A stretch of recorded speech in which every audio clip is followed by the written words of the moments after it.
Halo semuanya, selamat datang kembali di Kalestia World. Hari ini kita akan menyelami salah satu kisah paling fundamental dalam ajaran Hindu, yaitu tentang sosok sang pencipta alam semesta, Dewa Brahma. Siapakah beliau? Mengapa ia begitu penting? Dan mengapa namanya jarang terdengar dalam pemujaan sehari-hari? Mari kita mulai perjalanan spiritual ini. Dalam tradisi Hindu, kita mengenal konsep Trimurti, yaitu 3 dewa utama yang merepresentasikan 3 aspek Tuhan. Ada Dewa Wisnu sebagai sang pemelihara, Dewa Siwa sebagai sang pelebur, dan yang akan kita bahas hari ini, Dewa Brahma, yang memegang peran paling awal, sang pencipta. Tugasnya lah yang memulai segalanya, menciptakan alam semesta beserta seluruh isinya. Kisah penciptaan ini dimulai dengan sebuah pemandangan yang luar biasa indah. Bayangkan, di tengah lautan kosmik yang tak bertepi, yang disebut lautan susu atau Sirasagara, Dewa Wisnu sedang beristirahat dalam tidur yoganya di atas ular raksasa bernama Anantashesha. Dalam keheningan abadi itu, sesuatu yang ajaib terjadi. Dari pusar Dewa Wisnu, muncullah sebatang tangkai teratai yang tumbuh memanjang ke atas. Di ujung tangkai itu, mekarlah sekuntum bunga teratai raksasa yang memancarkan cahaya keemasan, menyinari kekosongan, dan di tengah-tengah kelopak bunga yang megah itulah Dewa Brahma lahir. Ia muncul dengan 4 wajah yang menghadap ke 4 penjuru mata angin. Ini bukan sekadar gambaran fisik, melainkan simbol bahwa pengetahuannya mencakup segala arah, tak terbatas, dan universal. Setelah bangkit dari bunga teratai, Brahma menatap sekeliling. Yang ia lihat hanyalah kehampaan dan keheningan. Namun, dalam kesunyian itu, ia mendengar suara ilahi yang agung berbisik kepadanya. Ciptakanlah dunia, wahai Brahma, dan biarkan kehidupan berputar.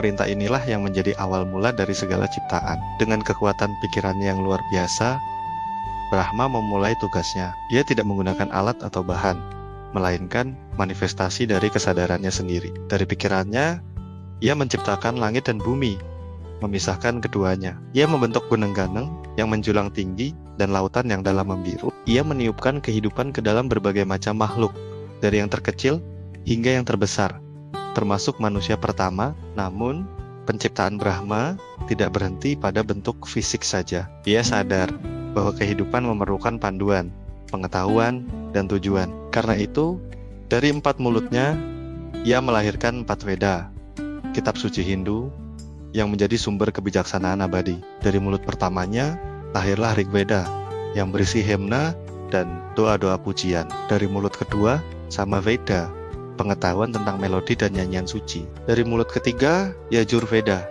yang berisi mantra dan ritual pengorbanan. Dan dari mulut keempat, Asarvaveda, pengetahuan tentang kehidupan sehari-hari dan penyembuhan. Dengan ini, Brahma bukan hanya pencipta materi, tapi juga sumber pengetahuan ilahi. Sekarang, mari kita lihat lebih dalam wujud dan simbolisme Dewa Brahma. Ia sering digambarkan duduk di atas seekor angsa putih yang anggun, bernama Hamsa. Angsa ini adalah simbol kebijaksanaan, kemurnian, dan kemampuan untuk memisahkan yang baik dari yang buruk. Sama seperti angsa yang konon bisa memisahkan susu dari air. Dewa Brahma memiliki 4 wajah yang seperti kita bahas tadi, melambangkan pengetahuannya yang meliputi 4 penjuru.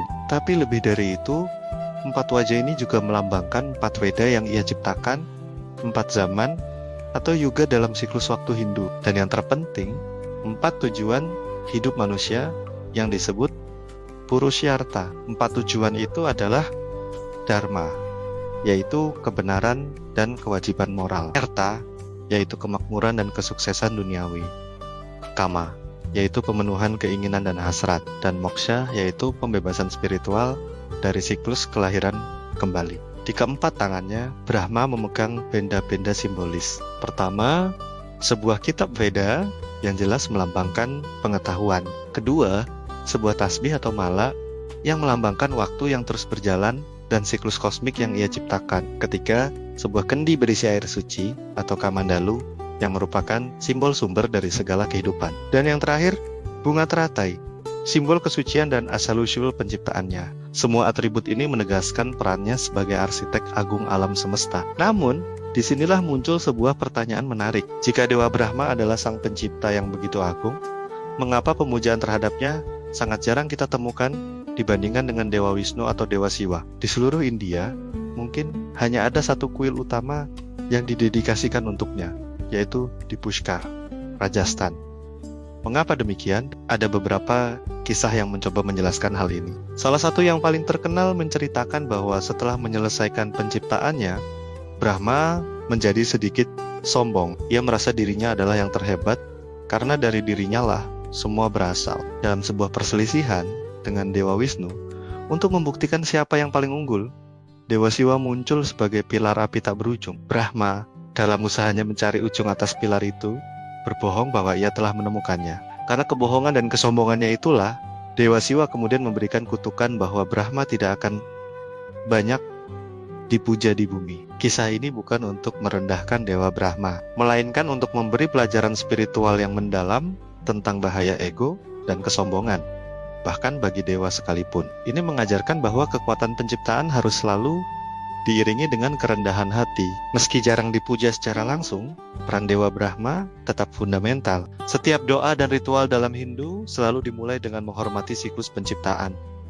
yang berarti secara tidak langsung menghormati Brahma. Ia adalah titik awal sang kakek buyut dari semua makhluk. Lalu, apa makna spiritual yang bisa kita ambil dari kisah Dewa Brahma untuk kehidupan kita? Kisahnya mengajarkan bahwa penciptaan bukanlah sekadar tindakan fisik, melainkan lahir dari kesadaran dan pengetahuan. Dunia di sekitar kita, realitas yang kita alami, sejatinya adalah manifestasi dari pikiran kolektif. Brahma adalah simbol pencerahan batin, percikan kreatif yang ada dalam diri kita semua. Ketika kita belajar berkarya atau menciptakan sesuatu yang baru, baik itu seni, ilmu pengetahuan, atau bahkan keluarga kita sedang menyalurkan energi kreatif Brahma. Kisahnya mengingatkan kita bahwa untuk menciptakan kehidupan yang bermakna, kita butuh pengetahuan Veda.